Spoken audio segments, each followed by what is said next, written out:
वज़ीर ख़ज़ाना मोहम्मद औरंगज़ेब ने कहा है कि इलाकाई सूरत हाल के पेश नज़र तवानाई की बचत के लिए इक़दाम किए जा रहे हैं। 5G इंटरनेट सर्विस मुल्क के दूर दराज इलाकों में इंटरनेट की जदीद सहूलत मैसर होगी। इंटरनेट की फराहमी में बिजली की लोड शेडिंग बड़ी रुकावट है। मुल्क की मईशत को मुस्तहकम करने के लिए कदम उठा रहे हैं।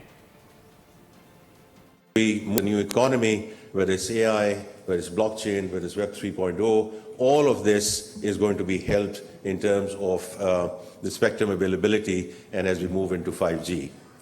And the last thing I would just mention is that what was announced by the Prime Minister yesterday, this is where all of this becomes extremely critical in terms of crisis, to move seamlessly into online education, working from home, and wherever we get in terms of greater spectrum and better connectivity, etc., I'm sure is going to help us, as I mentioned, in terms of the seamless transition as we negotiate the current oil crisis.